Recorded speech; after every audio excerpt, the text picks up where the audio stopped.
Good afternoon, everybody. We are back here in front of the Universal Studios Florida Arches because we're here for some more Halloween Horror Nights construction, new updates inside of the park itself. It just rained a little bit here, so if it looks a little gloomy, the weather's just getting ready for Halloween Horror Nights, that's all. But we have a lot of new stuff out today. We have food booths. We finally have props in the New York Scare Zone. We also have a ton of new merch and new details about this year's event. Stay and Scream, it's been confirmed. What's going on with that? And there's generally just a lot happening in the park right now. We are getting into the thick of it when it comes to Halloween Horror Nights construction updates and update season in general. So without further ado, I want to head right inside. We got a lot to talk about, so I won't waste no more time and jump right into some new Halloween Horror Nights construction updates. It won't be a whole lot longer before we see the medallion here, the posters for the IPs all along the arches. And the first update is right before we even go into the gates themselves. We have some truss work here, likely to have some speakers for the opening moment, the opening scare zone that's happening right down here. And speaking of that front of park scare zone, we finally have the trusses for our Halloween Horror Nights neon sign. It's only a matter of days before we actually see this neon sign appear in the Origins of Horror scare zone. We have some wonderful detail here. This truss work looks a little smaller than it normally does, or it has for the past couple years. That is because I don't think we're gonna see a platform up here for characters. I think it's just gonna be the sign. But we do have, at the base, we have this nice theming, like rock work here, all along on each one of the four sides. You can see it on that side as well. But yeah, excited. Very, very soon, we'll have the sign up here. And going straight through the Origins of Horror, we have our stages here with some brand new looking fog machines. These look a little more robust than the ones we've seen before, but we have 1, 2, 3, and now 4. I believe this is the new one. Maybe this is the old one. This is the new one. I don't know. There's been one since I've been here. One of these have been added, but I honestly cannot remember which one. I'll have to look back at the video and see which one is new, but they all look the same. Again, I think we're gonna get our IP statues right here. And just a reminder about that Halloween Horror Nights neon sign I was talking about, it is glowing blue this year. So that is a little bit of a change. Now, something I did not mention in the last video was that Gramercy Park is now back open. It was walled up for a little while there. And I don't know if it's just me, but it feels more open than it used to be. But what we're really looking for is right down here. And I had to stop here before we hit the scare zones because we have food booths. The first one here, where we had our Twisted Tater booth last year, is the Clown Cafe. Look at that sign. Look at those light bulbs. I'm expecting that to really look beautiful at night. And yeah, it looks just like the Clown Cafe from Terrifier. I'm just happy we're getting Terrifier food. Like, that's just so crazy to say. It's crazy that Terrifier's at the event, but also that there's food for it. And coming down the street, which I believe is known as Park Avenue, we have 2 more. And wow. Looks like we have here the beginnings of a Firefly Funhouse food booth to tie into the Wyatt 6. We have the door, we have the blue background, the clouds, we have the curtains there, and even what looks to be the Firefly Funhouse logo. I'm sure we'll eventually go here. Focus on it, there we go. This looks great. Again, I expect to see more and more detail, but I also love that they have vines, and a lot of these food booths have vines, because the next one we're gonna talk about also has vines, but the vines are going all the way around. These are where the Ghostbusters food booths were last year, so very popular food spot for what I'm guessing is gonna be a very popular IP. But right now it's time to take a moment of silence, folks, because we have a Fallout food booth. For those who don't know, very, very highly anticipated for me to see Fallout at the event this year. And we have the door to Vault 33 right here. Again, in a food booth. Like, crazy to me that this is actually happening. But again, the vines all up, down, and around. And we can even see around the corner a little Vault Tech logo. I'm so stoked, not only for the food booths because they look just as themed as they did last year with the impeccable theming, but also what food we're gonna see here between Fallout, Firefly Funhouse, Terrifier. We have another one deeper into the park that we're gonna talk about, but come on, like, what world are we living on? We have a Fallout food booth, but it is not only food booths that's happening here in New York, as we have the beginnings of a scare zone, actually quite far along, to be honest with you, but we have our first props for the Mutations Toxic 20 Scare Zone. Love the BuzzCon logo there on this truck with the barrels, the scene of the crime right here. Look at that. I love how they took the BuzzCon logo and made it like period accurate. Yeah, this right here is just an excellent centerpiece. No stage this year. It doesn't look like we're gonna get one, but I'm happy with this. I'm happy with this. And I hope we can maybe get like the moment where all the barrels, you know, get unleashed. I'm expecting maybe to see some like of the green goo all around, more in the zone. And just next to the crash, we have a florist shop here. Now, no flowers or anything in here quite yet, but we do have some like visual detail of all the goop and the muck everywhere. And yeah, this looks great so far. I love these little like storefronts. Right outside Revenge of the Mummy, we do have a police car. Again, all period accurate, or at least what looks to be period accurate. I don't know. I did not live during the 1920s, but it looks period accurate. So I'm expecting more cars to be littered around the roads here, not during the daytime hours, but maybe rolled out for the nighttime, kind of as a way to add more to the zone. And then we have this prop right here, which really fascinates me because I'm not sure what this is for. I mean, we clearly see some mesh right there and a door, as well as a little, I don't know what you call this, like a filter for potentially some fog to come up. So that's what I'm guessing we're gonna see here. But the stage door makes me think maybe it's like the backside of a theater. And it does feel a little grimier than what we're seeing back there, even with all the mutation stuff. So I don't know. I'm curious to see where the story of this zone goes. We also have another one of these set pieces sitting right here. This one was here a little earlier than the other ones, but it does still also have the same kind of like filter. I don't know what this is called. Please, folks, in the comments, tell me what this is called. I can't think of it right now, but looks like we have a like screen here, maybe to project something, some sort of media, and we have barrels kind of blocking the sides. I don't think anyone's coming out of the side, or maybe those barrels will be moved, but right now, this is what we're looking at. Hey, remember this truss I talked about in the last video is the only thing in New York? Well, it is now attached to a newsstand. Love that the S is kind of, again, being infected by that mutation, by that muck. And we have all kinds of little details, kinds of magazines, and all kinds of stuff here. We have some candy right here. Gangster chase goes wrong. So I believe this one is what starts it. You know, this kicks off the idea of the mutations coming from BizCon. Then we have the chase going wrong. We have Diamond Joe Malone right there. So that's all happening. And then we have the spill, which the citizens are turning into monsters, with the BizCon truck spill resulting in toxic chemical release. Then we have Toxic City, which may or may not be an Easter egg to the Toxic City scare zone we had back during the Islands Adventure days way back. So much like little detail in this one set piece. And of course we have Mesh here, which I'm guessing is going to be Forrest's character to come out and scare us, of course. But I love that they put all these little things for you to look at, so you are distracted before being scared. So walking through Sting Alley, I did want to talk about that Toxic 20 scare zone. Looks excellent. Honestly, loving what we're seeing so far. I know we're going to get more detail, as we'll see with the other scare zones. There's a lot of detail in there so far, but I think with that newsstand being where it is, I think that means we're not going to see a food booth here in Sting Alley. And considering a lot of the major IPs already have food booths up in the front there, the ones we already talked about, I don't know, based on the way that newsstand is placed, I don't think we're going to see one here, which is unfortunate, but I like that we're getting extended sets for the actual scare zone. And again, those sets look great. I'm really excited for the zone. You'll see when the hype list comes out, but I'm looking forward to this one. Now I am here at Richter's, which was a former Stay and Scream location, specifically for the Fast and Furious house when we had Chucky and the Horrors of Blumhouse. And that gets me to my next point, which is about Stay and Scream. Now I did talk about the potential of Stay and Scream changing in my last video. The idea of it being a wristband system with wristband pickup at 3 p.m., house entry at 4 p.m., not the holding pens we're used to with Stay and Scream. And that is indeed exactly what's happening with Stay and Scream this year. You're going to go pick up your wristband if you have a valid admission ticket as well as a valid Halloween Horror Nights ticket. You can pick up your wristband at VillainCon Minion Blast Lombard's Landing, which is closer to where I'm at right now, as well as the Minion Cafe. So a couple locations we saw from last year, Stay and Scream, as well as one new one. And once you get your wristband, you can basically do whatever you want. You can roam around the park, you can get in line for houses starting at 4 p.m., or you can not do that. You can do whatever you would like. I'm really interested to see if this is gonna work, if it's gonna be better than the holding pens, if we're gonna wish we want them back, which I don't think that's gonna happen. But regardless, that's what's going on this year. So yeah, what do you think? Well, what do we have here but another food booth? And this one's a little more nondescript, but I do think this one is themed to Jason because we have the camp feel, like the colors, we have the greens and the woods. It does look kind of like a camp lodge. We also have like a screen door over here with the vines, like I mentioned before. I think we're gonna get some more theming here, maybe.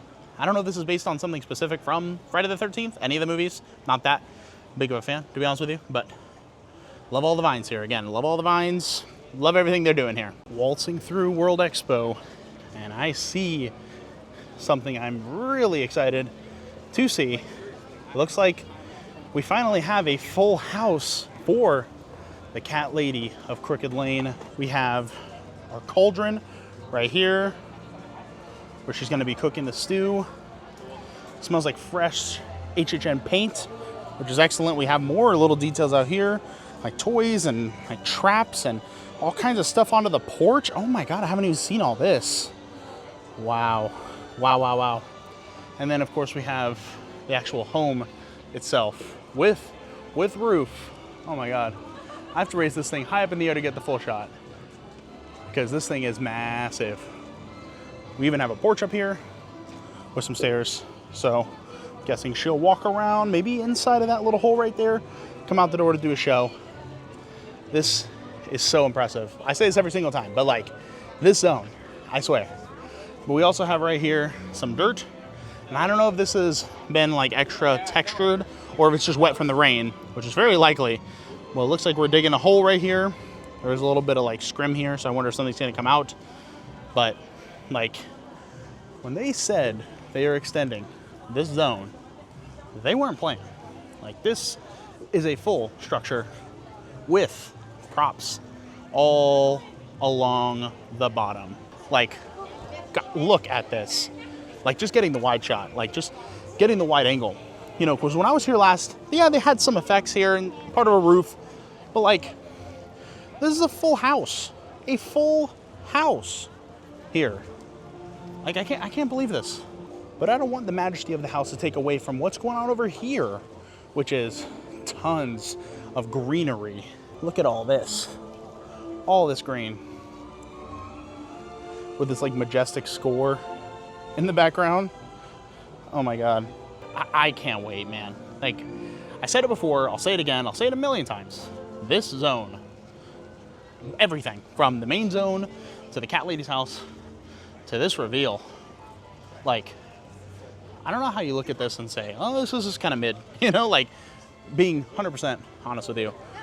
Got yarn and milk and coming around, we got that like cat toy, which was there last time, and the stained glass all along. And the same can be said about that area, about the whole zone, because it just looks like they've added so much more detail, so much more theming to each and every set piece. Like these have gotten extra Halloween theming. Like I always feel this way, you know, about Halloween Horror Nights. I'm always excited to see what's in store, but like, this is another level, man. 9 Crooked Lane, I don't even quite know you yet, but I love you already. Now, as much as I don't want to, we're leaving Central Park. We're gonna go over to Battery Park, because we're gonna talk about the HHN Bar, because there have been some new stuff added, or rather, some stuff taken away to prepare for the HHN Bar. Showed off the truss last time, but now we have a cool zone here with no benches, meaning they're getting ready to put the bar here to get the bar set up. So that's exciting. But also we have our TVs right over here. So Halloween Horror Nights TV right in here. Like I said, I think our platforms are gonna come relatively soon. I'm a fan, I think it's cool. It's better than having nothing here, I would say. But we'll have to see, maybe it's better this year. Maybe they made improvements on last year, but right now, cleared bar space, TV's up, lights up, it's almost time. Now, I love the horror makeup show. It's one of my favorite things in the park. It's excellent. A little bit of horror when it's not Halloween Horror Nights. But what I love even more is Halloween Horror Nights. Sorry, but Halloween Horror Nights is my baby. And I love that we have a sign now for HHN 2025 right here. Megan was here, and now looks like we have a little sign for HHN. We haven't seen one of these in a hot minute. Yeah, I first see myself taking many photos in front of this sign right here, but it is starting to rain. We have one more scare zone to talk about. And walking into Masquerade Dance with Death, we have, like with Cat Lady, a lot of detail, a lot of greenery happening on our gates right here, coming around. And then as we approach our stages, look at all this. Like, those stages looked great to begin with, right? But like, look at all the greenery we have here. Like, this looks conservatory. This looks greenhouse. And then if you want to poke right in here, you can see there's like a table with a tarp on it, which makes me think we're going to be seeing a grisly scene happen here of some sort. So that's the first stage. Well, first one as we're coming the other way. Over here, we have a lot less greenery, but we do have some gargoyles in addition to our champagne little tower. Boom. These guys, I believe, were in Graveyard, if I remember correctly. My favorite scare zone, Graveyard Deadly Unrest. Want to talk about all the time. So great seeing these guys coming back to the event. And then moving over to this side right here, this really like weathered chair, and we have some bloody tarps, which I think are going to house, again, another grisly scene, but more greenery here. And then this final one here, which is a table with a chair at the end. So I wonder if they're going to be eating somebody. Somebody is going to be the main course, a human, because this is a vampire zone. So yeah, just such an excellent scare zone. Such an excellently designed scare zone. Looks beautiful. Can't wait to see it in action. But today is not only a day for scare zone updates, it's a day for merch updates, because a lot has come out at the Five and Dime.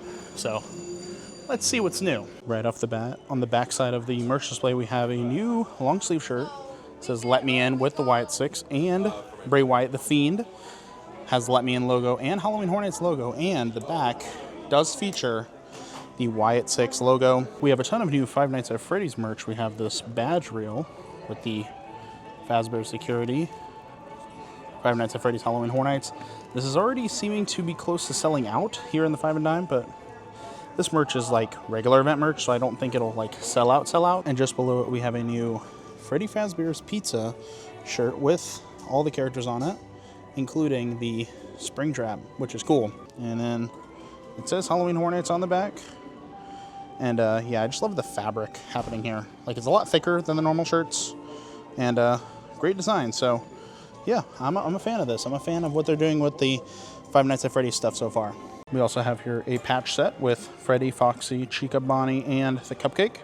So if you like patches, if you like myself, like to put them on jackets, backpacks, everything like that, they have some Five Nights at Freddy's patches. Again, crazy to see Five Nights at Freddy's stuff in like a Universal gift shop. And then as far as like regular event merch goes, we have this pin here of the gargoyle with the Halloween Horror Nights logo. And if you like that, they also have a t-shirt with the same design on it, which is really cool. Love the colors on it. And they have another shirt with the kind of conservatory feel. This looks to be like a ladies cut shirt with the Horror Nights logo on it, which is really nice, very soft. We also have a photo frame with this on it. I do like to get the photo frames for Halloween Horror Nights, so unless they come out with a different one, I think I'm gonna have to go for this one.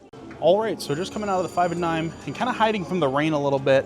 Loving the new merch they have thus far. I love all the merch they've done for this year. Honestly, I haven't really found a bad design, in my opinion. I do want to note the Wyatt 6 stuff is selling out quick. So anything Wyatt 6, if you're interested, pick it up, because the long sleeve shirts are pretty much almost gone. Really only like the small sizes, extra small, small, medium, just like the regular shirt. We also got some new Terrifier merch only at the All Hallows Eve. Love, love, love the shirt with all the stuff on it, with all the characters on it, with the locations. I think it's really great as like the main key art shirt. And we also have a bucket hat with the same design. They also, for some reason, have a Five Nights at Freddy's keychain in All Hallows that they don't have in Five and Dime quite yet. It's kind of weird how the merch is kind of moving around, where like some stores are getting it, some stores are not getting it. But yeah, merch is here. We also got some new merch announcements with the different collections coming out this year. I'm gonna put pictures on the screen for what's coming in the future. I'm expecting in a couple weeks before we get the tribute store. So we'll have to wait and see exactly when the merch is set to come out. But loving the merch so far, and loving that we're just getting more and more HHN stuff in the park. I'm always a big fan of that. And as we make our way out of the Hollywood streets, I think I'm gonna call it. I think we've seen everything we really need to see for today. Let me know down in the comments below what excites you the most from what we've seen. Is it the New York set pieces? Is it the new food booths? Is it the new merch? It's all really exciting. We are getting closer and closer to Halloween Horror Nights actually beginning. But anyways, I want to thank you for watching this video. If you like videos about Halloween Horror Nights, the past, present, and future updates about this year's event, analysis, history, lore, all that stuff, be sure to let me know by leaving a like and subscribing to the channel. Of course, I want to thank you for watching this video. I'm tired. It's rainy. I got to get home. So without further ado, of course, I want to thank you for watching this video one more time. I will see you in the next one. Until then, stay spooky and take care, everybody.